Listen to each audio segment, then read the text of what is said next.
정치 쓰레기다 거의 이 정도까지 저는 생각을 해요 진짜. 저는 나오는 거는 자유인데 네. 빨리 선택을 해야 된다. 아. 저는 최악이 뭐냐면은 만에 하나 5월 3일 국힘 후보 결정되고. 결정되는 거 보고 네. 출마 그러니까. 선언하고 그러면은 정치 쓰레기다 거의 이 정도까지 저는 생각을 해요 진짜.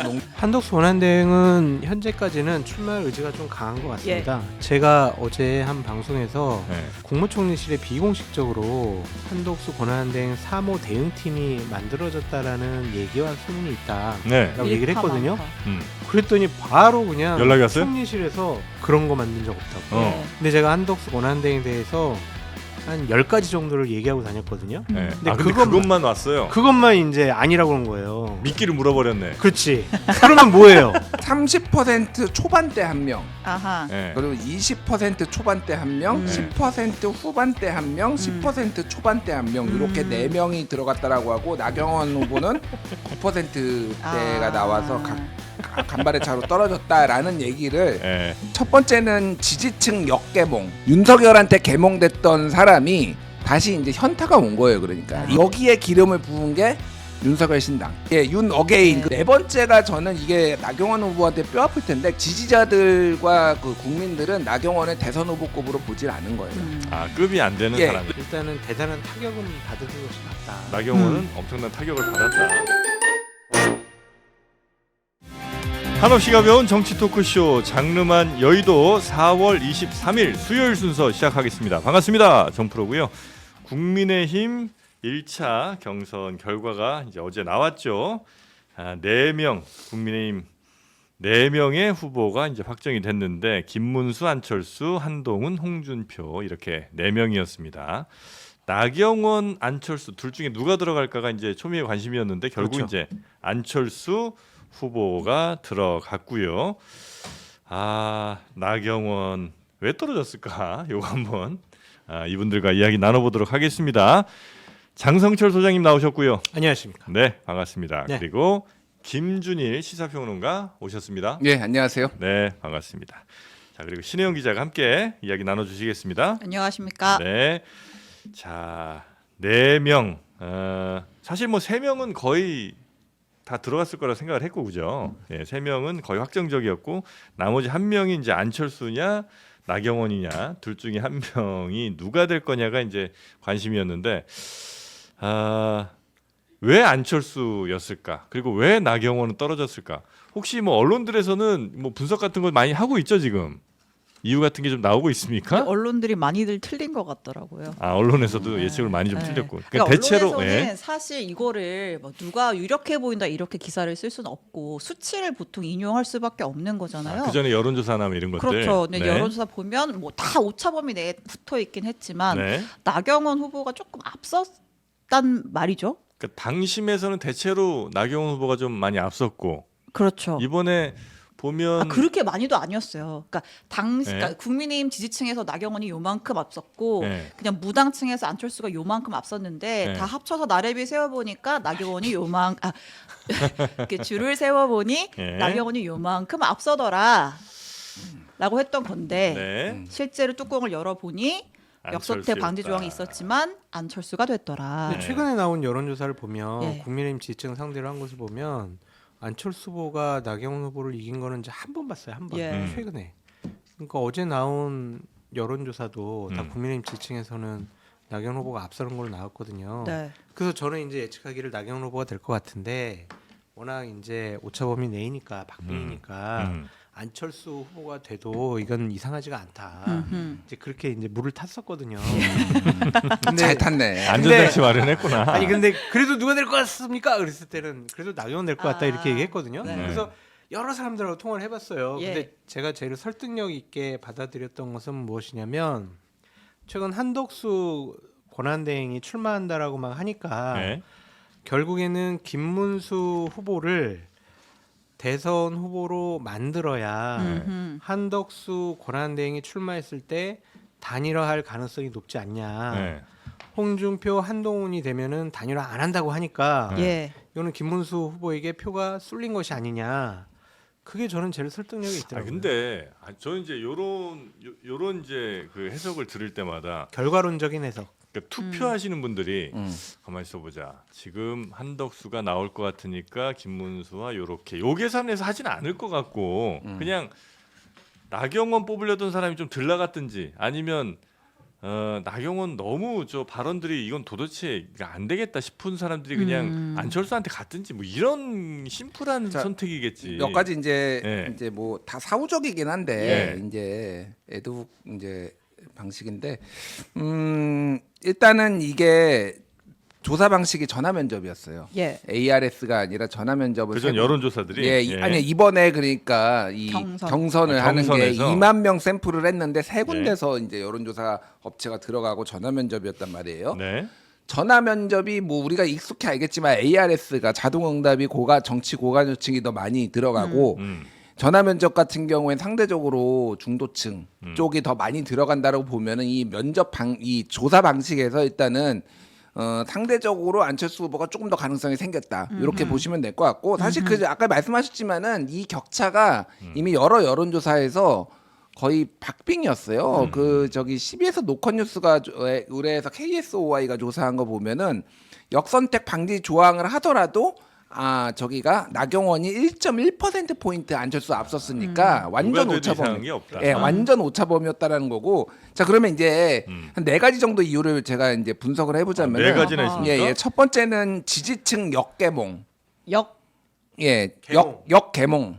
역계모. 예. 지지층 역개몽. 그러니까 네. 이제 윤석열한테 개몽됐던 사람이 다시 이제 현타가 온 거예요. 그러니까 이걸 우리가 어디에서 제가 지금 여론조사를 굉장히 많이 보기 때문에 최근에 보면은요 점진적으로 한동훈 지지가 조금씩 올라가고 있었어요. 네. 예, 그러니까 그 전체적으로 보면 그리고 자 탄핵을 반대했던 사람이 예전에 탄핵 그 선고 나기 전에 35에서 40 정도 왔다 갔다 했거든요. 네. 그런데 그 이후에 헌법재판소 결정에 대해서 물어보면은요 잘못됐다와 잘됐다가 70% 중반이었고요. 잘못됐다는 한 20% 초반이었어요. 그러니까 헌재 결정을 그냥 받아 수용하는 거군요. 자 그러면은 네. 35에서 40 정도가 20% 초반으로 가면은 최소 15% 이상이 개몽된 거예요. 그러니까 쉽게 역개몽. 얘기하면 역개몽이 된 거예요. 그러니까 진짜 개몽된 거. 네, 진짜 이제 찐개몽. 그게 그러니까 현타가 온 거야. 현실 아하. 자각 타임이 온 거예요. 그러니까 야 우리가 그러면 윤석열 바지가랑에 붙들고 있으면 이길 수 있어? 네. 이런 게 그래서 그쪽이 한다다가 네. 여기에 기름을 부은 게 윤석열 신당. 윤 어게인. 예, 윤 어게인 네. 그 윤석열 신당 소동이 있으면서 더 일로 갔어요. 그러니까 이게 그 물론 여러 가지로 그 사람들이 바뀌었겠지만은 윤석열 지금 붙들고 나오면 안 되는데 가장 윤석열을 윤심파리를 했던 사람이 사실은 나경원이었어요. 왜 예. 그러냐면은 출마할 때부터 윤석열 찾아가가지고 관저에 그때 보수 언론에서 단독 보도를 하고 나왔던 게 이번 대선에서 역할 좀 해줘야 되겠다. 그러면서 본인이 출마했거든요. 네. 근데 저는 이제 두 번째로 이게 패착이라고 본 게 오락가락했다 나경원이. 맞아. 사실은 처음부터 윤심파리를 했으면 끝까지 윤심파리를 했었어야 되는데 토질간 했었어야 되는데 뒤로 가면 갈수록 윤석열은 언급하지 않는 게 나아. 예. 차라리 토론에도 그러니까 그랬죠. 그 남아 있었던 윤석열한테 개몽됐던 사람들도 나경원에 대해서 불신이 좀 커졌을 가능성이 있다라는 거. 네. 세 번째는 여러 가지의 그 마케팅 전술이 제가 보기에는 역효과를 좀 불렀을 수도 있겠다. 드럼통. 그건 드럼통? 장성철 소장한테 허락을 안 받고 해가지고 이 사달이 난 거라고 제가 볼 수 있어요, 진짜로. 예. 기분이 엄청 나빠. 아, 예. 드럼통이 그러니까 엄청 기분 나. 드럼통 역 당근 나오는지 봐야 돼. 그러니까 이게 대선 후보가 할 만한 퍼포먼스냐. 그러니까 이런 지적들이 꽤 나왔거든요. 단기적으로는 언론에 많이 했지만은 사실은 좀 적절하지 않았다라는 거고. 네 번째가 저는 이게 나경원 후보한테 뼈 아플 텐데 결과론적인 얘기지만은 네. 지지자들과 그 국민들은 나경원의 대선 후보급으로 보질 않은 거예요. 급이 안 되는 예, 사람이다. 왜 그러냐면은요. 나경원 후보가 지금 이번 패배가 뼈 아픈 건 뭐냐면은 나경원은 지금까지 그 좀 정치인으로서 중진이 된 다음에는 다 3등 안에 들었어요. 모든 선거에서 나갔다 하면은 최소한. 당 대표, 원내대표 뭐 등등등. 예, 당 대표, 원내대표, 뭐 서울시장 뭐 예. 등등등 해가지고 지금까지 지난번에도 뭐 3등했고 원희룡의 거의 직전까지 2등이었거든요. 원희룡은 네. 막판에 밀렸지만 이준석 때도 그렇고 다 그랬단 말이에요. 4등이에요. 그러니까 대선 후보로는 제대로 처음 나온 거거든요. 근데 생각을 해보면은 저기 홍준표, 안철수 이 두 사람은 대선 본선에서 뛴 사람들이고 그리고 김문수도 예전에 대선 경선에 한번 나왔었고 네. 그러니까 뭐 한동훈은 당 대표까지 했으니까 나경원 의원 입장에서는 정치적으로 타격이 많이 커졌다. 저는 그러면 세게 받았다. 이후에 나경원 의원은 이 비슷한 좀 더 큰 물에서 뭘 하기는 동력이 이제 사라졌다라고 보세요? 차기 당 대표 선거 나오면은 동력이 있을까요? 나경원 의원이 지금 모르죠. 이제 정치는 생물이고 또 무슨 일이 벌어질지 모르지만은 네. 그런 걸로 따지면 나경원 대체제가 있는 거죠. 그러니까. 뭐당 대표든 아니 서울시장이든 하여튼 뭐 큰 선거가 있을 때 그동안은 나경원 의원이 계속 이제 뭐 이름들이 많이 거론이 됐는데 이제 앞으로는 지금까지보다 더 거론이 덜 되거나 아니면 그런 선거에서도 이제는 별로 힘을 못 쓸 가능성이 높아졌다고 보신다는 거죠? 제가 나경원이 될 거라고 본 거는 그걸 본 거예요. 이 나경원은 항상 보수의 있어요. 지지자들의 고정표가 예. 있어요. 그렇기 때문에 3등에 들어갈 가능성이 더 높다. 네. 아무리 여론조사고 하더라도 당원들과 지지자들이 응답할 가능성이 높기 때문에 그렇게 봤는데 그게 이제 많이 무너졌구나. 뭐 여러 가지 본인의 실책도 있을 테고 환경도 있겠지만은 네. 그렇게 된 것 같아요. 지금 결과적으로. 네. 그 말씀도 맞는 것 같아요. 그러니까 네. 나경원 후보가 대통령 깜이냐. 그러니까 전화면접 여론조사할 때 국민의힘 대선 후보 경선 여론조사입니다 이러잖아요. 네. 근데 김문수, 홍준표, 안철수 같은 경우에는 대선에 출마했거나 대선 후보 경선에 출마했거나 막 이런 분들이거든요. 근데 나경원 의원 같은 경우에는 처음 대선 후보 경선에 출마하잖아요. 나 네. 대통령 되겠어요라고 처음 얘기했단 말이에요. 네. 그래서 상대적으로 세 분보다는 신선한 느낌이 그 신선한 느낌이라기보다 깜.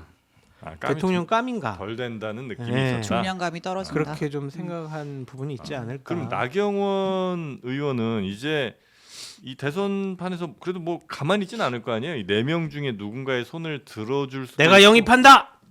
아하. 홍준표 시장이 딱 치고 나왔습니다. 예. 홍준표 내가 쪽으로. 품는다. 네. 예. 홍준표 쪽으로 갈 거다. 아니요, 그냥 그렇게 얘기하셨다고요. 아, 근데 경선 과정 중에서는 가만히 있을 거고요. 네. 그래요? 대선 과정 중에서야 뭐 역할을 하겠죠. 그래야 또- 경선에는 별로 누구의 손을 들어주거나 이러진 않을 것이다. 지금 약간 상처를 치유할 시간이 좀 어마어마한 필요해요. 어마어마한 상처를 받은 네. 거라고 볼 수밖에 없죠. 그래요? 캠프에서는 될 줄 알았어요. 다 된다고 다 된다는 얘기했죠. 얘기죠. 예. 안 내부적으로. 되는 게 이상한 거였잖아요. 그럼 이제 이후에 당 대표 이쪽에도 좀 쉽지 않다는 거죠. 현재 아니 상황으로서는. 그건 모르겠어요. 그거는 이제 그 이후에 당 대표 선거에 누가 나올지 그 인물을 좀 봐야 될 것 같은데 일단은 대단한 타격은 받은 것이 맞다. 나경원은 엄청난 타격을 받았다. 엄청 타격받았죠. 자, 그러면 올라간 사람들 얘기 좀 해볼까 합니다. 오호. 네. 지금 가나다 순이에요. 김문수. 근데 잠깐만요. 예. 저 김준일 평론가 자꾸 눈에 거슬려 가지고 뭐 왜요? 소련 사람이에요? 왜요? 시계를 양쪽에 차고 있어. 소련 사람은 양쪽에 시계 차요? 옛날에 소련이 2차 대전 때 소련 군인들이요 시계에 되게 그 집중적으로 네. 관심이 있어가지고 러시아 군인들이 양쪽 팔에다가 시계를 계속 훔쳐가지고 찼다는 거예요. 죽은 사람들 거. 죄송합니다. 그 양쪽에 지금 시계를 찼는데 왜 그런 거예요? 아이 뭐 그냥 하나는 애플워치고요, 하나는 갤럭시워치인데 그게 더 이상해. 진짜 이상하네 그건. 왜 그런 거예요? 왜 그래요? 아니 하나 제가 핸드폰이 2개예요. 그래서 하나는 아이폰을 쓰고요, 하나는 갤럭시를 써요. 이게 아이폰이고 이게 뭐 각 그렇습니다. 폰마다 그러면 워치를 연결해서 쓰신다는 거예요? 예. 그럼 이렇게 하는 거예요? 방송 중에? 사실 용도가 조금 다른데 뭐 그게 뭘 중요하겠습니까? 아니 되게 눈에 거슬려 앞에서 죄송해요. 어떻게 달라요? 뭐 그냥 하나는 운동용으로 쓰고 아. 하나는 뭐 다른 용도로 쓰고 그래요. 죄송합니다. 양쪽에서 전화 오면 어떻게 이렇게 받아요? 잠깐만요. 여보세요? 잠깐만요. 그래서 소련 얘기까지 듣고 소련 사람인 줄 죄송해요. 예, 하나 벗었습니다. 예. 아니 그 나를 하나 줘요. 난 없어. 하나도. 아니, 애플워치 줘요 나. 부자가 더 해. 생각해 볼게요. 예, 이렇게 해야 부자 되는 겁니다. 자, 그래서 이제 올라간 사람들 4명. 올라간 사람. 예. 네. 올라간 사람 4명이 이제 크게 보면 이제 두 부류로 갈리는 거죠. 탄찬파, 탄핵 찬성파, 네. 안철수, 한동훈, 그리고 반탄파, 탄핵 반대파, 김문수, 홍준표. 이 구도가 이렇게 되면은 결승에 하나하나. 왜냐면 이제 표 쏠림 현상 같은 게 좀 있을 수가 있잖아요. 네. 예, 탄찬 중에서는 누구한테 좀 집중하자 이렇게 갈 수가 있고 반대쪽에 또 누구한테 집중하자가 될 수가 있고 그래서 이렇게 되면은 양쪽에서 둘이 올라가기 좀 어려운 거 아니에요? 그러니까요. 네, 그러니까 뭐 예를 들면 김문수, 홍준표 둘이 결승 가기 좀 힘든 거 아니에요? 네. 근데 이제 저는 조금 그러니까 가능성이 높다라기보다 그렇게 예. 믿는다기보다는 예를 들면 김문수, 홍준표 이 두 분이 결선에 올라갈 수도 있지 않을까 좀 그런 생각도 있어요. 아직도. 왜냐하면 이번엔 당원 50%가 들어가잖아요. 예. 그렇죠. 당원들 같은 경우에는 윤석열 전 대통령 탄핵 안타깝다, 잘못됐다, 억울하다, 화난다 이런 여전히 분들이 많아요? 좀 더 많아요. 뭐 야 우리가 대선에 이기려면은 우리가 탄핵에 찬성하는 사람을 밀어줘야지 그게 맞지 그렇게 이제 생각하는 분들이 있긴 하지만 아직까지는 좀 당원들은 그냥 한동훈이 국회에서 탄핵소추 의결하는데 한동훈파 의원들이 찬성 안 했으면은 우리가 정권 안 뺏기잖아. 이런 캠페인을 계속 홍준표 쪽이나 김문수 쪽에서 할 거란 말이에요. 그러면은 그것에 대해서 당원들 같은 경우엔 맞아. 한동훈 책임인 것 같아. 그러면 안 돼. 이렇게 생각해서 김문수, 홍준표에게 표가 좀 집중될 가능성도 좀 있지 않을까라는 생각도 해보고 예.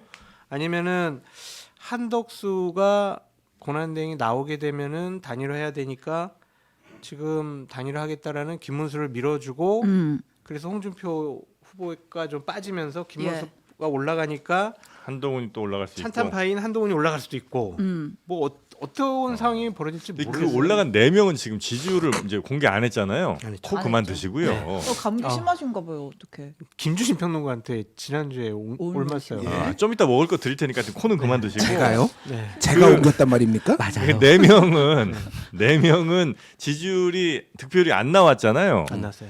공개가 그래도 안 이제 됩니다. 당에서도 대충 몇 명은 알 테니까 이렇게 말이 조금씩 나오고 그러진 않습니까? 곧 대략적으로- 나오겠죠. 네. 예, 말이 대략적으로 그래도 만약에 곧 나올 텐데. 김문수가 뭐 압도적으로 1위였고 나머지 세 사람이 뭐 이렇게 그랬을 수도 있고 지지율이 좀 비슷했을 수도 어제부터 있고. 쭉 파악을 해보고 전화도 오기도 했는데 예? 다 전화 오는 사람마다 다 다르더라고요. 김문수가 1등이지 그런 사람이 예. 있고 아 당연히 한동훈이 1등했다는데 뭐 이런 얘기도 있고 그래 그런 건 정확하지가 않네. 정확하지가 않아요. 네. 그래서 이거는 지금 현재로서는 알 수가 없고 곧 뭐 나오긴 할 텐데 예. 지금은 자가 발전의 시기잖아요. 사실 네. 경선 단계에서 어차피 득표를 공개 못하기 때문에 우리 그래서 아까- 캠프에서 우리가 1등이야 이렇게 아또 얘기하는 거예요. 밭 이런 것도 막 도는 거예요? 아니 제가 그래서 어제 김문수, 네. 홍준표, 한동훈 이 캠프에 중요한 사람들과 이제 통화를 해봤어요. 그랬더니 예. 우리가 당연히 1등이지 다 그러는 거야. 아, 그래서 그럼 설명이- 수치를 아냐? 그러면 거기 대리인이 갔잖아요. 네. 대리인이 그럼 수치를 봤냐 그랬더니 못 봤대. 아, 그럼 니들은 어떻게 하냐 그랬더니 아니 그러지 않았을까 이거예요. 네. 추측이에요. 그렇습니다. 그 대기실에서 김준일 평론가님이 취재해온 거 수치를 불러주시더라고요. 그거 한번 말씀해 주세요. 아니요. 뭐 그것도 제가 직접 취재한 게 아니라 아니, 한번 이제 얘기해 줘요, 들은 그래도. 분이니까 그러니까 30% 초반대 한 명, 아하. 네. 그리고 20% 초반대 한 명, 10% 후반대 한 명, 10% 초반대 한 명 이렇게 4명이 들어갔다라고 하고 나경원 후보는 9%대가 나와서 간발의 차로 떨어졌다라는 얘기를 예. 이제 이거 국민의힘에서 이거 좀 법적으로 소송한다 이제. 아니요. 아니에요. 그게 아니라 그거는 언론이 하는 거는 문제는 없어요. 사실. 아, 그래요? 그러니까 뭐 단독으로 또 나올 아, 거예요. 이건 다 추정이니까. 예. 그러니까 예. 그리고 이제 그 공직선거법상 그 공당에서 직접 발표를 못 하는 거죠. 언론이 예. 알아서 취재해가지고 하는 거 가지고 그건 문제는 안 상관없어요? 되고요. 네. 예. 그러니까 어쨌든 이렇게 나왔다라는 거라서 나경원 9%, 뭐 그 정도로 이제 추정이 됩니다. 30대 예. 하나, 20 그러니까 30대 초반, 20대 초반, 10대 후반, 10대 초반 음. 이렇게 4개가 나왔다. 대략 여론조사 추이랑 비슷. 뭐 그런 것 같아요. 예. 그래서 네, 이게 네. 진실인지 차이 여부는 없네. 제가 잘 확인할 수 모르겠고, 없으나. 예, 뭐 그렇게 된 것 같고 이게 이제 재밌어졌어요. 어쨌든 1대3으로 한동훈 혼자 찬탄이고 이제 3명이 반탄일 경우보다 여러 변수가 생겼는데 일단은 2대2가 됐잖아요. 예. 그리고 안철수 후보가 오늘 아침부터 지금 페이스북에 메시지 올리고 네. 입장 밝히라 이런 얘기하면서 네. 굉장히 이번 이게 반반 싸움이 된 거예요. 그러니까 예. 뭐가 됐든 실제 지지자들의 규모가 어떤 정도로 했든 반반 싸움이 되면은 이거를 가지고 전선이 하나가 세게 나눠지겠다라는 게 있으니까 오히려 역개몽되는 사람이 시간이 갈수록 점점 늘어날 아하. 가능성도 있어요. 이게 다 소수가 아니라 반반처럼 보이잖아요. 그리고 그 논리에 또 이기려면은 중도 확장해야지 무슨 소리야라고 해서 설득될 가능성 일부 확고하지 않은 분들은 그게 가능성이 있고 이제 안철수 특히 이제 상대적으로 한동훈 후보가 좀 더 센 걸로 여론조사 그동안 나왔으니까 한동훈이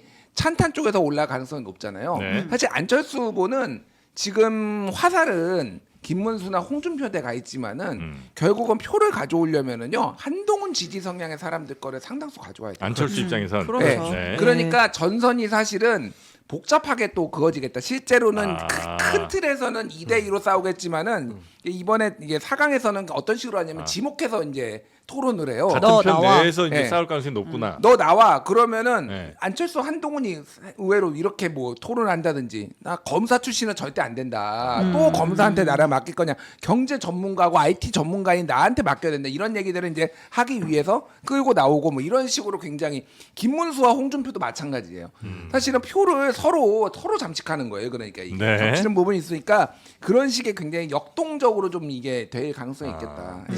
한동훈 전 대표가 제일 지목 많이 당할 것 같은 느낌이 좀 있는데 그러니까 안철수도 한동훈, 김문수나 홍준표도 한동훈. 한동훈. 저는 아니에요? 꼭 그렇게 갈 것 같지 않을 수도 있어요. 의외로. 예, 그 방금 얘기했듯이 네. 김문수가 꼭 한동훈 안 찍을 수도 있습니다. 뭐 예를 들면은 홍준표가 뭐 김문수 찍을 수도 있는 거고. 아니 김문수가 만약에 홍준표를 찍으면 아니 좀 사랑의 작대기도 아니고 그 토론이 굉장히 좀 지저분해지지 않겠습니까? 아니 저는 기대하고 있어요. 아 그래요? 무슨 와. 또 이상한 얘기가 나올지 굉장히 아. 기대하고 있어요. 네. 캠프에 물어봐야겠다. 그러니까 우리가 네. 지금 국민의힘 지지층을 대상으로 한 언론에서 보도한 여론조사를 보면 김문수, 홍준표, 한동훈 이 세 분이 거의 비슷한 수치예요. 네. 1, 2% 차이밖에 없었단 말이에요. 음. 근데 우리가 여기서 변수가 당원 50%가 들어간단 말이에요. 예. 그거를 놓고 판단을 해보면은 결국에는 김문수, 홍준표 후보가 한동훈 후보보다는 상대적으로 유리할 수 있다라고 네. 볼 수가 있고 예. 한동훈 후보 측에서는 아니야 우리 지난번에 63% 받았잖아 당원들도 우리 전당대회 지지한다니까 우리가 유리해 이렇게 막 얘기를 하거든요. 그렇겠네요. 예. 어떻게 될지 모르겠어요. 아, 진짜 모르겠다. 모르겠어요. 저도 전화를 돌려보면 중진들은 지금은 이제 보수 지지층이 반영이 되는 시점이니까 그쪽이 유리해라고 하는 분들이 있고 또 수도권 쪽에 있는 의원들은 그래도 지금은 이제 윤석열과 절연하는 이제 그렇게 넘어왔어 프레임이 뭐 약간 이렇게 얘기하는 분들도 있고. 그러니까 오늘 그 한겨레 기사가 굉장히 눈에 띄더라고요. 제목이 한덕수 등장하자 김문수 뚝 오세훈 불출마 한동훈 최대 수혜 이거거든요. 이게 네. 방식이 뭐냐면은 메타조사예요. 메타조사. 지금까지 여론조사 나온 거 12월 3일 이후로 네. 나온 것들을 다 국민의힘 룰 그러니까 역선택 방지 조항을 적용해가지고 45개를 이제 돌려보니까 일단은 한덕수가 출마를 하면서 그게 서로 김문수 표가 대거 이동한 거를 이제 추정을 김문수가 하락하기 시작했다. 그래서 압도적 1강에다가 조금 앞서거나 비슷비슷한 수준으로 떨어졌다라는 거고 오세훈 불출마 선언 이전에는 한동훈이 10%였는데 네. 10%대였는데 불출마 선언 이후로 20%대로 한동훈이 올라섰다. 그거를 이제 분석을 한 거니까 어쨌든 중도표가 조금 더 한동훈한테 많이 갔다. 이게 한동훈이 최대 수혜자가 됐다라는 거고 홍준표는 지금 20%대에서 변동이 없다. 조금씩 오르락내리락은 하고 있지만 네. 박스권에 갇혔다라는 거는 명태균 게이트나 여러 가지 뭐 장점도 있지만 단점도 굉장히 많기 때문에 뭐 이런 상황이라는 거예요. 그러니까 예. 이게 되게 그래서 앞으로 경선이 아까 전에 장성철 소장님이 잠깐 얘기를 했지만은 한덕수 변수가 있어가지고 한덕수와의 단일화를 원하는 사람들 무슨 수를 써서라도 또 안 된다라고 생각하는 분도 꽤 있거든요. 단일화 그리고 안 하면 알아서 한덕수가 쪼그라들 거다. 그렇겠죠. 이렇게 네. 생각하는 사람도 있기 때문에 그거를 가지고 김문수와 홍준표 뭐 이렇게 표가 상당히 갈릴 것 같아요. 아니 2차 경선에서 제일 이슈는 뭐예요? 그러니까 탄핵에 대한 입장이에요? 아니면 뭐 또 다른 이야기들 뭐 예를 들면 한덕수 변수 이런 것들이 이제 제일 큰 한덕수 변수가 근데 이슈가 될 것 같진 않고 그냥 이재명을 누가 이길 그렇죠. 수 있습니까? 이재명을 누가 이길 수 라고 할 있냐. 텐데 누굽니까 이거 하는 지금 거예요. 양자 대결은 다 네. 지는 걸로 나와서 네. 그게 현실적으로 그래 누가 더 이길 가능성이 있을까? 그걸 가지고 판단하기는 어려울 것 같고 네. 결국에는 단일화를 통해서 우리가 중도 보수 우파 진영이 다 하나로 뭉쳐가지고 이재명 후보와 싸워야 됩니다. 그거를 주장하는 것이 하나가 화두가 될 수가 있고 근데 그건 서로 간에 이견이 별로 없을 거 아니에요. 이재명을 우리가 이겨야 된다는 건 4명 다 똑같이 얘기할 거 단일화는 아니에요. 안 하겠다는 거예요. 근데 한동훈, 홍준표는 내가 국민의 후보인데 한덕수 권한대행 출마하면은 그냥 나를 와서 도와. 예. 무슨 내가 당신하고 내가 단일화를 해. 이런 입장이거든요. 근데 그런 거 김문수- 갖고 살 수는 있다. 예. 그리고 또 하나는 죄송합니다. 오늘 방송 너무 자유롭네. 네. 그리고 이제 또 하나는 찬타이냐 반타이냐 그일 수 있는데 김준일 평론가님이 중요한 얘기를 해주신 것 중에 하나가 한덕수가 뜨니까 김문수가 낮아졌다는 예. 거잖아요. 그러면 그 한덕수를 지지하는 표는 김문수한테 다시 갈 가능성이 있어요. 한덕수가 출마 예상돼서 빠지면은. 그렇죠. 네. 예. 근데 이번 경선에는 한덕수가 빠지잖아. 예. 그러면은 그 표가 김문수에게. 김문수한테 가면은 김문수가 1등할 가능성이 높다. 이렇게 해석할 그렇죠. 수도 있고. 그렇죠. 참 해석을 여러 가지로 해야 될 것 네. 같아요. 네. 이제 잠깐 저희가 봤지만 네. 지금 차기 대선 후보 적합도를 이제 여야 가리지 않고 쭉 줄을 세웠을 때 이제 국민의힘 후보들을 다 합쳐도 다 리얼미터 조사 기준 35.9%고 굉장히 놀라운 결과죠. 이재명 후보가 50.2%가 나오는 바람에 이게 지금 뭐 단일화니 뭐니 하는 게 좀 의미가 있느냐 그런 얘기들도 이제 나온다는 네, 있는 거죠. 상황에서 그래도 이제 저희가 4강 후보들의 이제 최근 행보 짧게 하나씩 소개를 하고 네. 넘어가겠습니다. 자, 일단 김문수 후보 어제 그 반국가 세력 척결을 주장하는 인사 영입 기자회견을 했어요. 이 자리에 누가 왔느냐? 요 분이 왔거든요. 요 분. 누구예요? 동그라미 속에 요 분. 요 분이 네. 누구냐? 신발 열사 혹시 기억나세요? 신발 열사 뭐예요? 아, 보수 진영에서만 그렇게 부릅니다. 네. 이분의 활약상, 과거 활약상 잠깐 볼게요. 빨갱이 문재인은 지금 바로 보내주세요. 자유대한민국을 당장 뜯으라. 손자 문재인은 자유대한민국을 당장 뜯으라. 아. 5년 전에 문재인 전 대통령이 국회에 왔을 때 신발 던졌던 아. 그 사람이에요. 근데 네. 이 사람이 지금 김문수 후보 캠프 쪽으로 네. 영입이 됐다. 예, 이분이 뭐 광화문 집회에서 경찰 폭행한 의혹으로 구속이 되기도 하고 또 세월호 유족을 모욕한 혐의로 또 구속에 연장됐다가 이제 보석 신청해서 풀려났던 그런 인물인데 김문수 캠프에 영입이 됐다. 요 소식 하나. 네. 자, 그다음에 가나다 순입니다. 그다음 안철수. 그 아까 얘기가 잠깐 나왔는데 나머지 세 후보를 향해서 우리 다 같이 후보들 모여서 대국민 사과합시다. 탄핵의 강 제대로 한번 건너게 대국민 사과합시다. 그리고 개헌 약속합시다. 이런 메시지를 계속해서 던지고 있고요. 다른 후보들에게. 네. 그다음에 이제 한동훈 후보 같은 경우에는 굉장히 좀 이제 좀 소통하는 모습을 많이 보이려고 하는 것 같아요. 네. 그리고 이제 굉장히 힙한 핫플레이스들 많이 가더라고요. 어디 경주에 뭐 황리단길 이런 데도 아. 가고 무슨 시장도 가고 하고 예. 그리고 이제 자기 유튜브 라이브 같은 거 하면서 네. 되게 좀 이렇게 젊은 소통하는 그런 정치인의 이미지를 강조하는 뭘 이렇게 그런 말을 게 왜 말을 잘 홍보를 못해? 보이는데 이거 잠깐 볼게요. 영상. 예. 당근도 좀 했는데 중고 기타나 중고 앰프 같은 거 거래를 많이 했어요. 뮬이라고 있어요. 뮬. 얼굴이 알려진 다음부터는 만났는데 막 알아보고 그러더라고요. 근데 알아보기만 하는데 막 내고를 너무 심하게 요구해서 아이씨 나가면 안 되겠다 싶어가지고 반을 깎아달라고 그러면 안 되잖아요, 사실. 네. 아, 이동하는 차량에서 아마 라이브 방송 유튜브 라이브인가요? 뭐 이런 걸 아마 한 것 같은데. 저 원래 이재명 대표가 사실 많이 하는 방식이잖아요. 그 카니발 안에서. 근데 이제 이렇게 딱 보면 이 새우깡을 딱 먹으면서 굉장히 전체적으로 잘 예쁘게 그림이. 아니 저도 나왔죠? 이제 예. 막 이렇게 쇼츠 같은 거 이렇게 넘겨보다가 저희 갑자기 걸린 거예요. 오. 그래서 이게 뭔가 봤는데 한 20여 초 만에 저의 그 손가락들이 오. 모두 오그라들고 오그라드는 말았습니까? 그런 묘한 경험을 또 한번 했습니다. 와, 근데 못 보겠더라 저 나는. 쇼츠가 떴다라는 것은 네. 보수 쪽의 분들의 어허 여러 이상하게 가지 또 추정. 검색어를 넣어가지고 아니. 알고리즘으로 그게 뜬 것이 아니 아닌가라고 장성철 검색했는데 그게 나오더라고요. 추측해봅니다.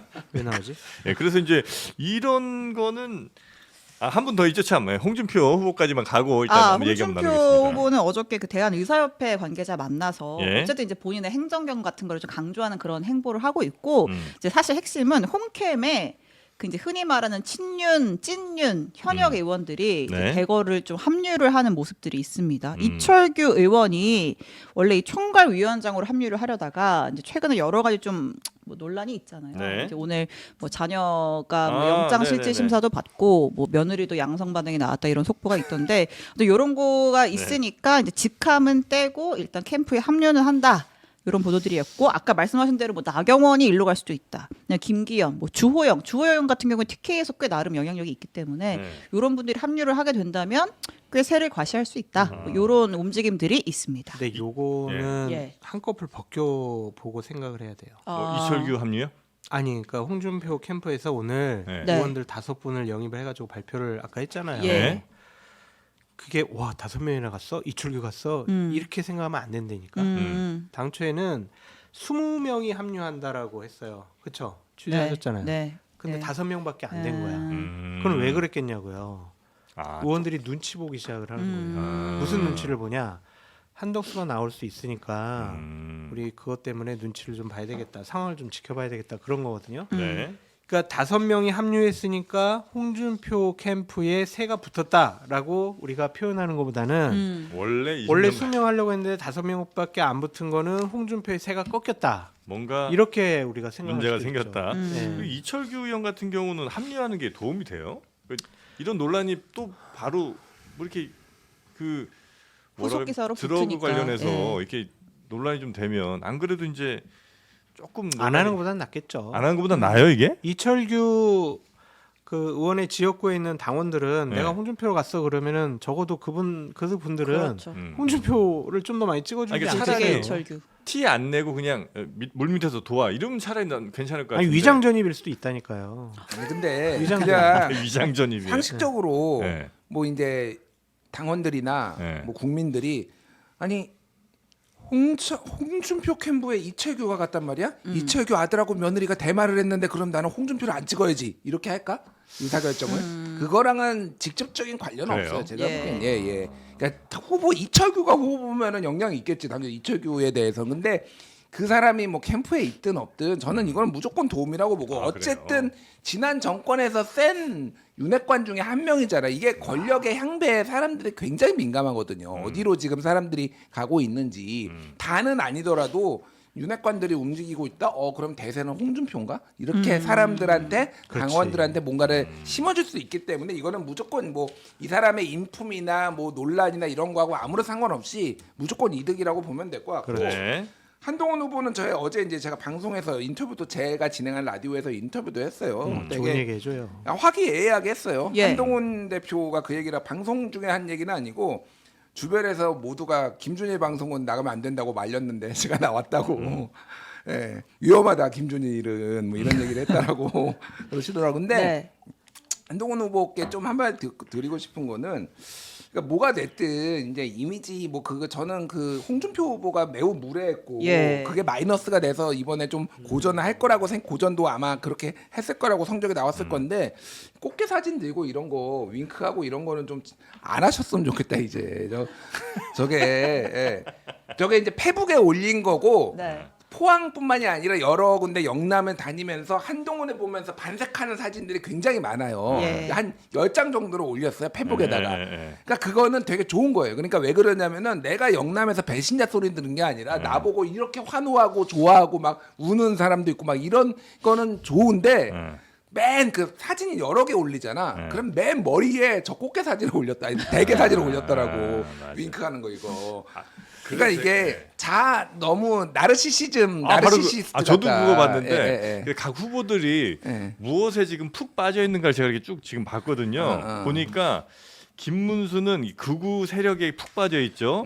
홍준표는 당내 세력을 데려오는 거에 푹 빠져 있고 안철수는 SNS에 푹 빠져 있고 방금 말씀하신 한동훈은 자기에게 푹 빠져 있는 것 자기에게 같아. 푹 빠져 있어. 그죠? 그러니까 그래서 막 자기 사진, 자기 이렇게 저 실시간 소통하는 모습 이거 보면서 너무 기쁜 것 같은데. 아니 그러니까 네. 어느 정도는 저는 이해해요. 네. 그런 한동훈의 뭐 평가는 다르겠지만 한동훈의 약간 젠틀한 거에 보수에서 못 봤던 그 옛날 지지자들이 좋아하는 분들도 있어요. 네. 근데 이제 잡은 물고기를 생각할 게 아니라 그 정도 흡입한 사람 할 만한 사람들은 그걸로 끌어들일 사람은 다 끌어들였어요, 솔직히. 네. 근데 아직도 저 이제 꽃게 사진 이게 맞느냐 그러니까. 예전에 생닭 이렇게 들고 또 했잖아요. 예, 그러니까 조금 전략을 좀 수정했으면 좋겠다. 이제는 진짜. 아 그래요. 예. 네. 이렇게 하여튼 각 후보들이 활동들을 각자들 네. 하고 있다는 것까지 전해드렸고요. 네. 예, 아, 다음은 어떻게 한덕수 한번 갑니까? 아니 뭐 얘기가 다 섞여서 나오긴 했는데 네. 이분 뭐 나오시겠다는 건지 안 나오시겠다는 건지. 근데 어저께 그 추대위가 있었잖아요. 네. 거기에 뭐 손학규, 고건, 뭐 김만복 전 원장 다 나온다고 했는데 오진 않았어요. 그래서 뭐야 이게 약간 이상한데 이런 해석들이 있었는데 일단 그 추대위원장 했던 뭐 박성섭인가 이분이 네. 어쨌든 나는 한덕수 권한대행과 대학 친구인데 카톡이랑 이런 걸로 다 소통은 하고 있다. 이 기자회견의 존재에 대해서 한덕수 대행도 알고 있다. 이렇게 얘기는 했고요. 네. 그다음에 이제 현장에는 나오지 않았지만 손학규 전 대표가 오늘 한 라디오 인터뷰에 나와서 어쨌든 나름 한덕수를 띄워주는 워딩을 했죠. 한덕수가 맷집이 꽤 생겼다. 반기문 시즌 2로 끝나지는 않을 것이고 위기 관리에 적합한 사람이다. 대통령의 매우 적임자다. 이런 코멘트를 남겼습니다. 손학규 전 대표는 뭐 하세요 요즘에? 혹시 뭐 이렇게 모르겠습니다. 뭐 하는지 알려진 게 있나요? 모르겠습니다. 뭐 쉬시는 것 같은데 오늘 잠깐 지나치면서 만났어요. 아, 네. 거기 CBS에서 CBS 네. 나와가지고 예, 저는 예. 방송하고 나오면서 이렇게 해가지고 네. 반갑게 인사만 하고 네. 헤어졌어요. 아 그래요? 네. 아 손학규 전 대표는 참 뭐랄까 약간 안쓰러운 느낌은 좀 아, 있긴 하죠. 타이밍이 만덕산으로 다시 들어가셨나? 요독 좀 안 맞았잖아요, 그죠? 예. 뭘 해도 좀 잘 안 맞는 느낌이. 만덕산의 저주라고 있었죠. 네. 네. 한덕수 권한대행은 현재까지는 출마할 의지가 좀 강한 것 같습니다. 제가 어제 한 방송에서 네. 국무총리실에 비공식적으로 한덕수 권한대행 3호 대응팀이 만들어졌다라는 얘기와 소문이 있다라고 네. 얘기를 했거든요. 일파만파. 그랬더니 바로 그냥 연락이 왔어요? 총리실에서 보도자를 냈어요. 그런 거 만든 적 없다고. 네. 근데 제가 한덕수 권한대행에 대해서 한 10가지 정도를 얘기하고 다녔거든요. 네. 근데 아 근데 그것만- 그것만 왔어요. 그것만 이제 아니라고 그런 거예요. 미끼를 물어버렸네. 그렇지. 그러면 뭐예요?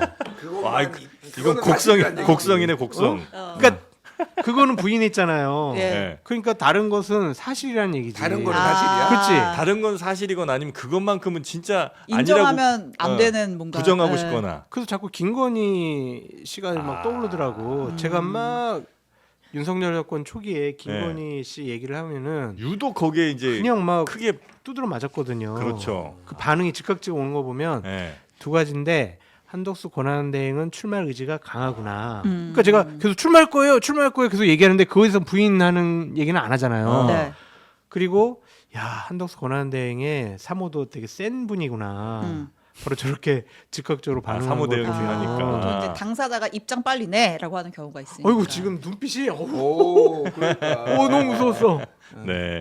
그래서 거기에 대해서는 굉장히 즉각적으로 반응이 왔다. 네. 이건 약간 좀 냄새가 난다 이런 말씀이신 거죠? 현재까지는 제가 뭐 어제 저녁까지 파악한 거로는 예. 어쨌든 뭐 출마한다. 그럼 출마. 시점이 시점을 본다. 국힘 후보 정해진 후예요, 전이에요? 2명으로 압축될 때쯤으로 일단 생각하고 있어요. 29일, 30일. 그래서 만약에 진짜 홍준표, 한동훈이 이렇게 되고 김문수가 떨어지게 되면 가만 있어봐. 내가 무소속으로 나간다고 해도 이 사람들은 단일화 안 하려고 네, 하잖아. 그럴 거야. 그럼 나 자칫 잘못하다가는 깨구락지 되겠네. 예. 아, 이 출마해야 되나 말아야 되나? 거기서 이제 새로운 고민이 시작되는데 김문수가 이제 올라가면은 그러면은 뭐 김문수가 될 가능성은 높겠지. 단일화 하겠지. 그럼 내가 자유롭게 그냥 출마해도 되겠네라고 생각할 것 같아요. 그래서 29일이 하나의 분기점일 수 있겠다. 그런 지금 생각이 현재는 듭니다. 국민의힘 요 경선 쪽은 각자의 욕망들이 서로 막 충돌하는 과정에서 대혼란의 이 카오스가 있는 거예요? 아니면 누군가 뒤에서 큰 그림을 그려놓고 그 그림에 맞는 롤들을 각자 이렇게 부여하면서 이렇게 쭉 가는 그런 그림이에요? 아니, 캠프 자체는 각 후보 네. 캠프 자체는 각자 알아서 하는 건데 네. 한덕수 권한대행의 출마론, 추대론 이런 것들은 좀 설계자들이 있어요. 그러니까 뭐 처음에 의심하는 것이 이제 대통령실 예. 네네네. 이라는 것도 있고 네. 우리가 이렇게 보듯이 외곽에서 한덕수 권한대행을 띄우고 싶어하는 사람들이 있는 거고 예예. 비서실에서 당연히 이 부분에 대해서 실무적으로 컨트롤하고 있을 거 아니에요. 네. 그래서 그냥 거기 있는 비서실장, 손모 비서실장이 중심적인 역할을 하는 거 아니냐. 그러한 이제 여러 가지 얘기가 있는 거죠. 한덕수가 지금 뭐가 중요합니까? 지금 댓글에 보면은 신혜원 때문에 난리가 왜, 났어요. 왜 또? 신혜원 미모, 신혜원 사랑해요. 신혜원이 뭐가 갑자기? 이쁘냐? 니보다 이쁘다. 뭐 이게 지금 뭐가 진짜 그걸로 싸우고 있어요? 그걸로 싸우고 있어. 아까 전에 그 표정 한번 잡아준 거 가지고. 아, 뭐가 그래요? 한덕수가 뭐가 중요합니까 지금? 죄송합니다. 신혜원이 중요하지 지금. 좀 우리 토크 수준 좀 아, 높이시다. 네네네. 그래서 자. 하여튼 한덕수 휴. 권한대행은 지금 현재까지는. 굉장히 아내 쪽으로는 상당히 예민하게 반응하고 있고 출마는 거의 확정 지금까지는 뭐 예, 가깝다. 결심했어요. 예. 결심이 자전거, 섰다. 자전거. 자전거는 뭐예요? 예. 우물쭈물하면 쓰러지니까 아. 계속 페달을 끊임없이 달릴 밟아가지고 수밖에 앞으로 없다. 가는 거예요. 지금. 멈출 수 없다. 네. 근데 그러니까 좀 이제 취재력은 뭐 장성철 소장님이 워낙 탁월하고 다 말씀해 주셨으니까 뭐 여러 번 비판했지만은 나면 안 되지. 아니요 뭐 저는 나오는 거는 자유인데 네. 빨리 선택을 해야 된다. 아. 저번에도 제가 얘기했나요? 저 황교안 2017년에 황교안 총리는 3월 15일 날 불출마 선언했거든요. 3월 10일 날 탄핵했으니까 5일 5일 뒤에 만에. 5일 만에 그러니까 일주일 정도 안에 거취를 결정해야 돼요. 나오려고 하든 불출마를 하든 이거는 공직자로서의 자세가 안 돼 있고 이거 자체가 길어지면 길어질수록 사실은 표가 조금씩 더 깎여 나가고 있다. 솔직히. 오히려 일찍 나오는 게 나아요.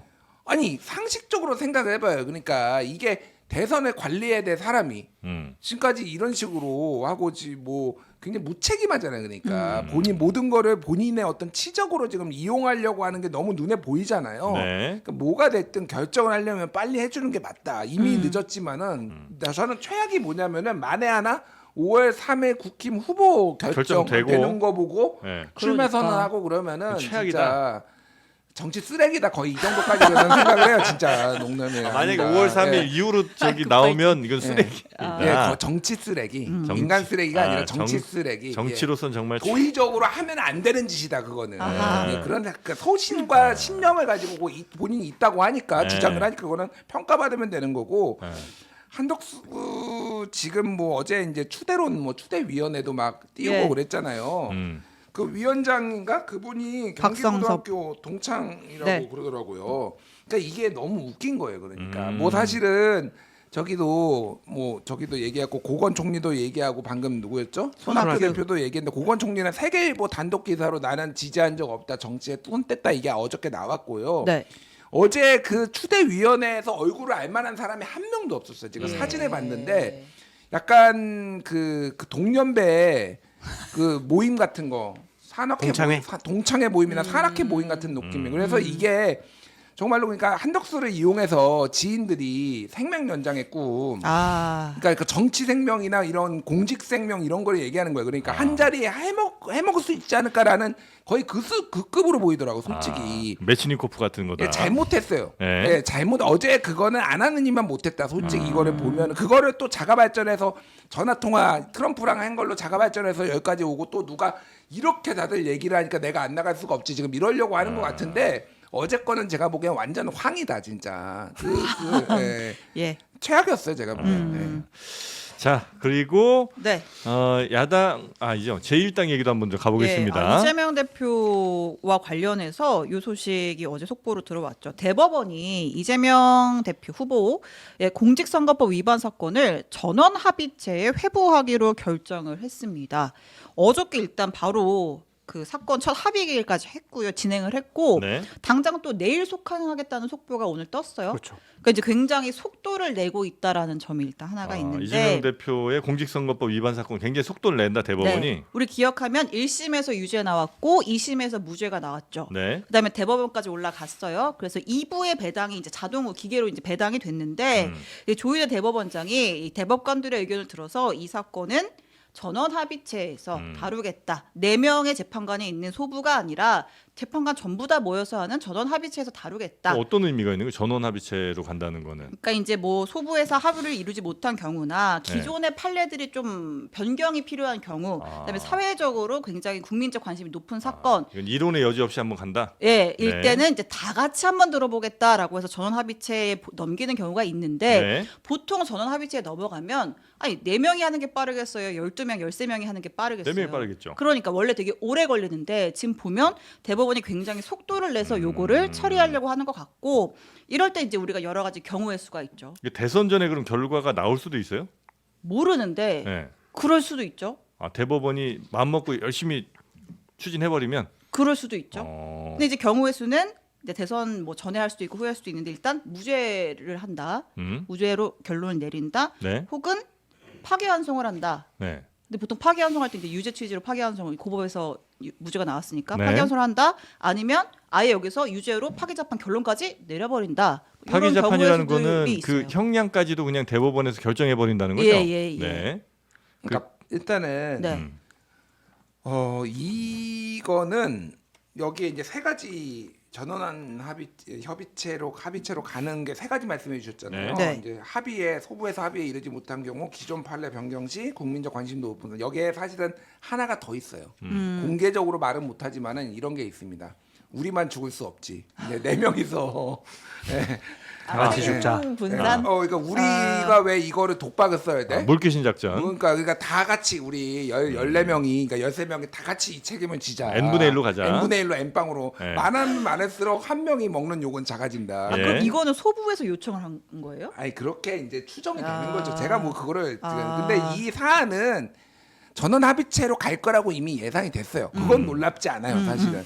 그런데 그러면 시작하는 시점이 전원 합의체로 간다고 시작하는 발표한 시점이 그러면 이게 빠른 거냐 느린 거냐 이게 해석이 좀 엇갈리는데 네. 지금 시점에는 사실은 어쨌든 가야 되는 거예요. 네. 뭐가 됐든 시작을 해야 되는 거예요. 그래서 이거를 가지고 너무 제가 보기엔 정치적 해석을 많이 할 필요는 없고 예. 제가 이거를 보면서 딱 느낀 거고요. 좀 법조계에 물어본 거는 대법원이 본인의 존재감을 드러내려고 하는구나. 그러니까. 존재감? 예. 그러니까 이게 지금 헌법재판소만 그러니까. 떠가지고 그러니까 헌법재판소만 너무 뜬 것도 있고 또 하나는 자 여기에 지금 뭐 또 저기부터 해가지고 저기부터가 뭐예요, 대법원장부터 저기부터가? 해가지고 대법원장. 대법관에 한 2명에서 3명 정도만 진보로 분류가 되고요. 네. 나머지는 9명에서 10명은 다 보수로 분류가 돼요. 네. 그렇죠. 그러면은 자 생각을 해보면은 지금 어쨌든 보수 진영에서는 빨리 해야 된다라고 이런 압박이 있는 상황이잖아요. 이거를 그렇다고 안 들어줄 수는 없는 거야. 그러니까 이런 거를 하면은 이게 조금 더 전원합의체로 빨리 가는 모양새를 해가지고 보수 진영도 만족을 시켜주는 상황인데 네. 또 하나는 그러면은 이게 6월 3일 이전에 나오는 게 정치적으로 어떤 영향을 미치느냐. 대선에는 아무 영향을 못 미쳐요. 왜냐하면은요 파기 자판은 불가능하대요. 예. 아, 불가능해 아예? 그러니까 실제로 0.07 정도밖에 퍼센테이지로 안 나오는 것도 있지만은 파기 자판은요. 그러니까 여기가 실질심이 아니라 법률심이잖아요. 네. 그러니까 파기 자판이 나오는 경우에는 예를 들면은 2심에서 유죄가 나왔는데 대법원에서 무죄가 나오면서 판단해버린 거예요. 예. 근데 아. 이거는 2심에 지금 무죄가 나왔잖아요. 형량이 없어요. 예. 대법원이 자기 마음대로 징역 1년 이렇게 형량을 매길 수가 없는 거예요. 그러니까 파기 이거는 자판은 환송을 해야 돼요. 환송. 불가능하고. 아예 그래서 그러면은 뭐가 됐든 6월 3일 이전에 결론이 나든 나오지 않든 이재명 후보가 그 대선 치르는데 문제 없다. 아무 문제가 없는 거예요. 그러니까 그 이후에 물론 이게 이 재판을 계속 하네 마네 이거 가지고 했죠. 그거는 그 이후의 문제이기 때문에 대선하고는 솔직히 큰 관련이 없는 거예요. 대신 이제 지금. 무죄로 만약에 그냥 확정해버리면 네. 봐라 대법까지 확정한 이 무죄 깔끔하게. 도대체 검찰이며 지난 정권이 얼마나 나를 괴롭혔는지 요거 이제 대선에서 충분히 얘기할 거고 만약에 파기환송을 해버리면 그러니까 유죄가 거의 확정적인 거잖아요. 물론 이제 얼마나 줄지는 모르지만 그러니까 유죄가 거의 확정적이면 대선 전에 그 상대 후보는 봐라 이재명 저건 유죄 확정인 사람인데 지금 당신은 유죄 확정인 저 범죄자를 대통령을 뽑으시겠습니까? 이거 할 거 아니에요. 그러니까 대선에 영향을 안 준다고는 못할 것 같은데. 하지만 실질적인 확정은 안 되기 때문에 그치. 그러고도 하면 그러니까 대선이 법적으로 나오는 데야 있고, 뭐 문제 없겠지만. 네, 그럼 대선이 치러지고 나면 그러면 이거 재판을 계속 갈 거야 말 거야 헌법 84조 어떻게 할 거야 말 거야 하면서 이제 그래서 저는 6월 3일 전에 대법원이 결론 안 내린다에 한 표를 아, 던집니다. 결론 안 내린다. 네, 안 내릴 가능성이 시작은 이렇게 우리 할 거예요라고 하고 이제 보수층에서 보여주고 했지만은 그리고 6월 3일 한 달 밖에 한 달 조금 이제 더 남은 건데 예. 사실은 하려면 할 수 있지만 통상적으로 전원합의체로 가면 시간이 더 걸려요. 그래서 6월 3일까지 하기에 좀 무리수예요, 사실. 네네네. 근데 이재명 대표 사건이 전원합의체 갔던 적이 있잖아요. 그 예전에, 친형 예. 강제 2018 입원 년도. 그거 친형 이제 강제 입원. 무죄 선고가 났는데 권순일 대법관이 그때 큰 역할을 했죠. 맞습니다. 그때도 전원합의체에서 한 달밖에 안 걸리긴 했었어요. 네. 네, 아 빠르게 그때 한 달 하려면, 걸렸어요. 네, 빠르게 하려면 오. 할 수가 있는데 뭐 어떤 결론이 나올진 봐야죠. 근데 네. 이제 만약에 유죄가 나왔어요. 그래서 법률적으로 문제 있어라고 이재명 대표에 대해서 공격을 하겠죠.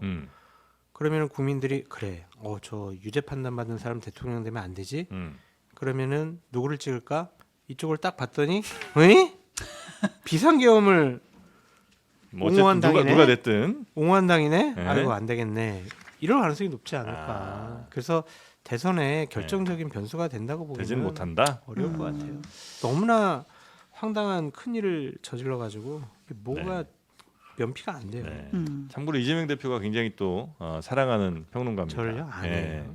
이미 알려졌죠, 그거는. 아니에요. 지금 최근에 이재명 대표가 만난 보수 논객 장성철, 조갑재, 빼고 정규재. 아, 장성철 장성철 선생님 빼고 만나셨어요? 아니요. 아이, 장성철 빼고 네. 조갑재 정규재. 네, 월요일에 조갑재 대표와 정규재 주필과 저녁 식사를 함께한 것으로 전해졌습니다. 뭐 네. 특별한 이유가 있나요? 아니면 그냥 이제 광폭 행보 정도로 우리가 이해하면 될까요? 그렇게 봐야겠죠. 네. 이게 상대 진영에서 어느 정도 좀 영향력이 있는 분을 만나서 내 편으로 만든다라는 것은 음.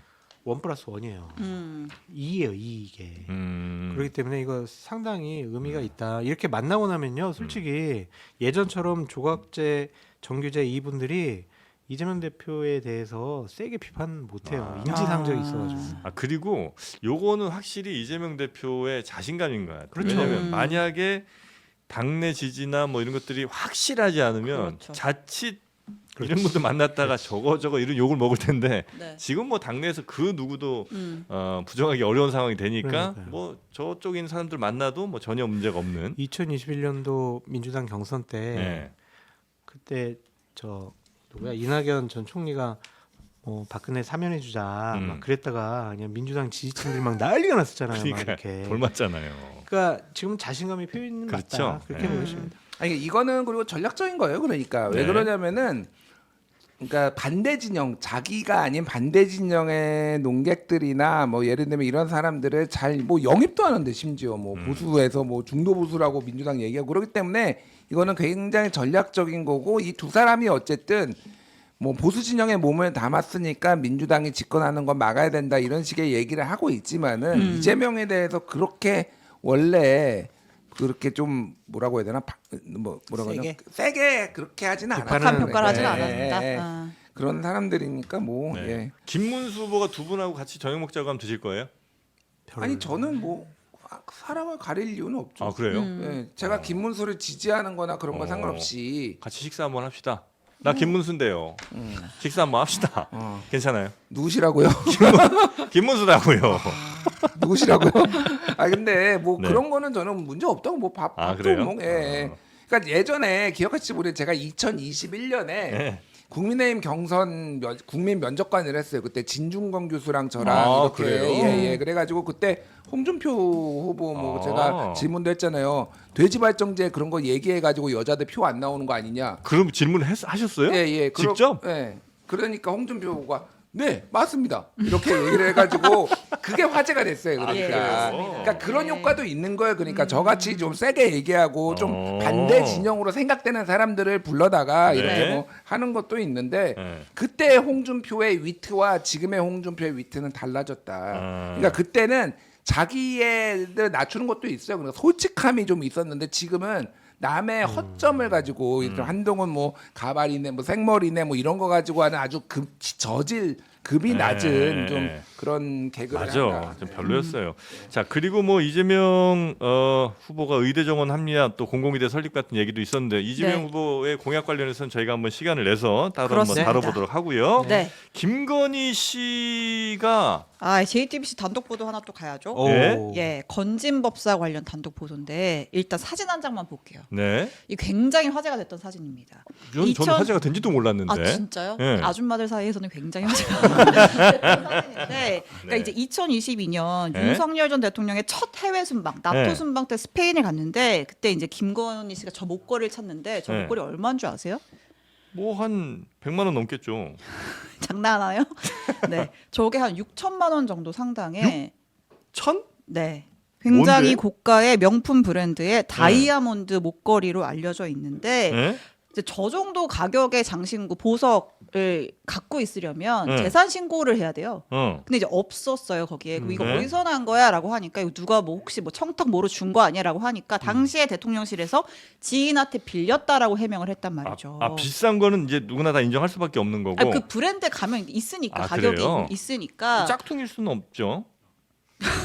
네. 외국 순방에 예. 짝퉁을요? 네, 아무튼 죄송합니다. 그랬는데 이게 최근에 검찰이 그 건진법사를 네? 수사하는 과정에서 통일교 측에 현재는 직함이 없지만 당시에 통일교의 2인자로서 일하던 사람이 건진법사한테 내가 김건희 여사한테 목걸이 선물할 테니까 빌리지 마세요라고 하면서 이 목걸이 김건희 여사에게 전달해 주세요라고 했던 이 카톡 기록이 포렌식을 통해서 확인이 됐습니다.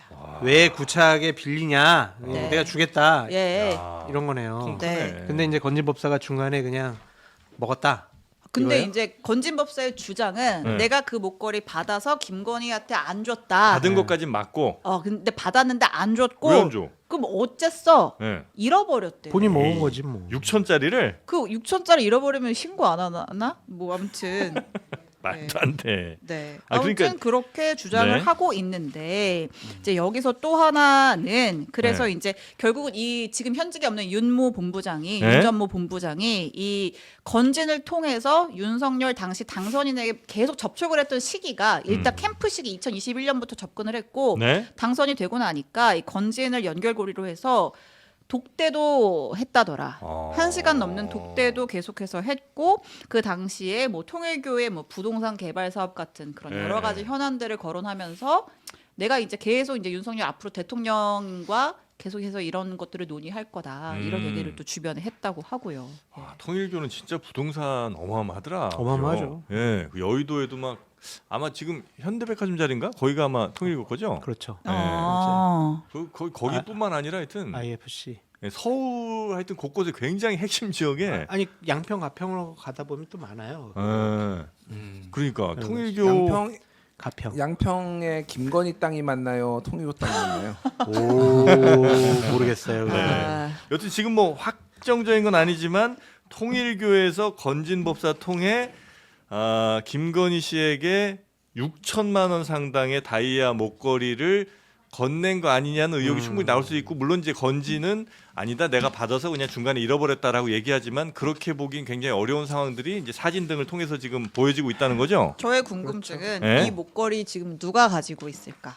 다 아주 명쾌하게 해결할 방법이 있어요. 네. 뭡니까? 아크로비스타를 압수수색하면 됩니다. 아하. 그러면 이 목걸이가 있는지 없는지 나올 거 아니에요. 예. 이거는 저는 그냥 상식적으로 김건희가 말이 됩니까? 잃어버렸다라는 게.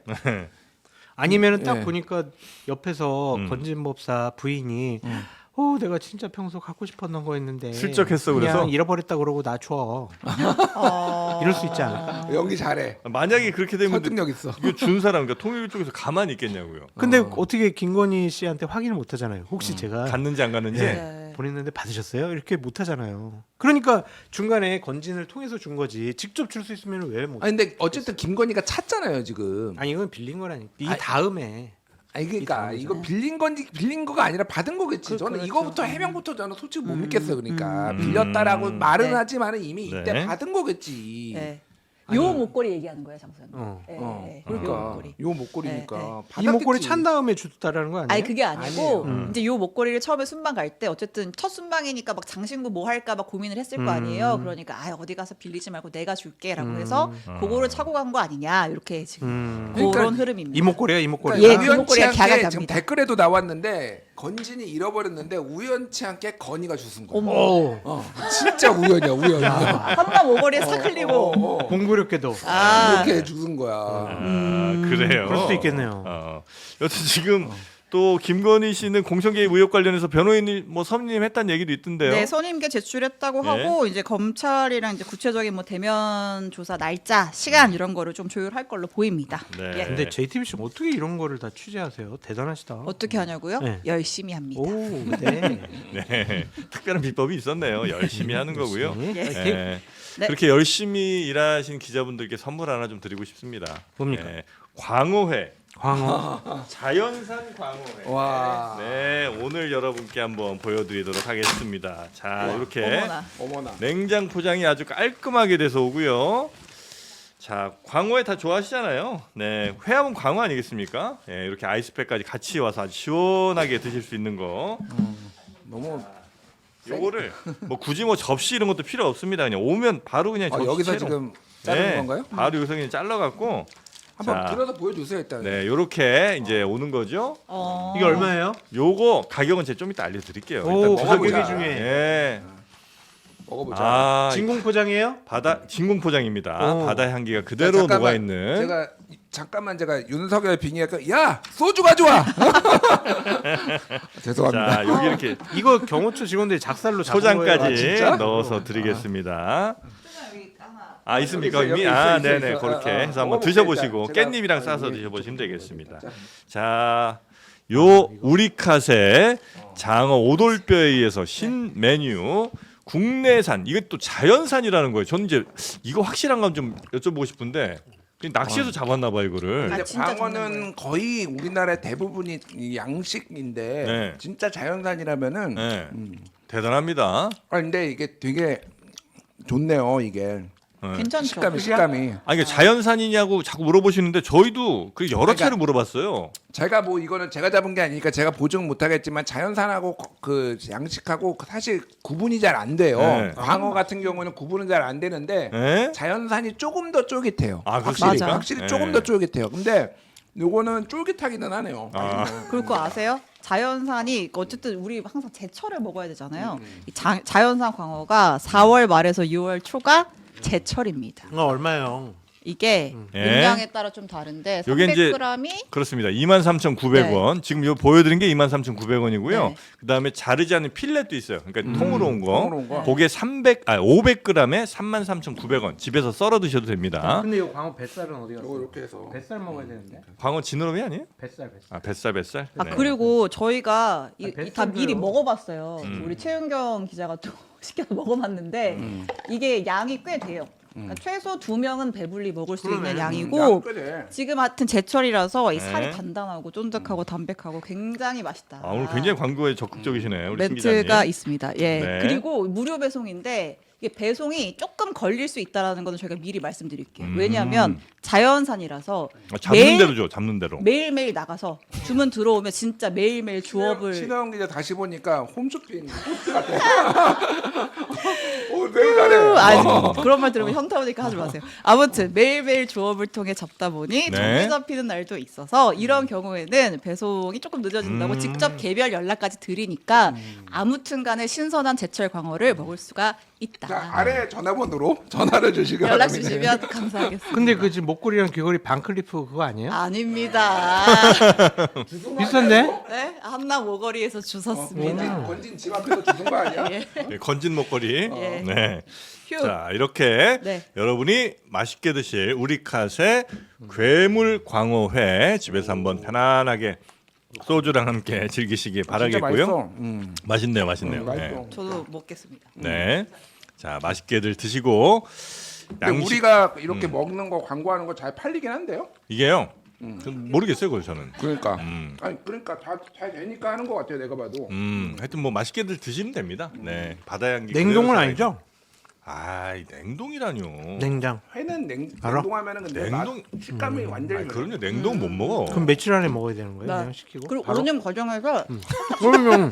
살짝 숙성이 또 된대요. 네네. 아 맞다 숙성. 너무 맛있어. 제가 회를 좀 좋아해서 많이 아는데 광어는 보통 이제 뭐 우리 횟집 가면은 보통 바로 먹잖아요. 네. 근데 일반적으로 광어가 제일 맛있는 게 한 3시간, 4시간 정도 숙성이 되면은 그 쫄깃함도 사라지지 않고 그 특유의 아, 이제 맞아, 감칠맛들이 맞아. 나기 시작하거든요. 이게 잘하시네. 생선마다 숙성 시간이 오, 다른데 아, 광어는 전문가신데? 한 3시간 정도. 그래서 대단합니다. 오면서 살짝 숙성이 되면은 더 요게 맛있어. 네, 더 맛있어요. 네, 자 우리카스에서 많이들 주문해서 집에서 편안하게 드시기 바라겠고요. 자 주문은 네이버에서 우리카세 검색하시거나 아래 링크 커뮤니티 게시판 등을 참고하시면 되겠습니다. 이제 그만들 드세요. 다음 손님들도 계신데. 뭐 네. 다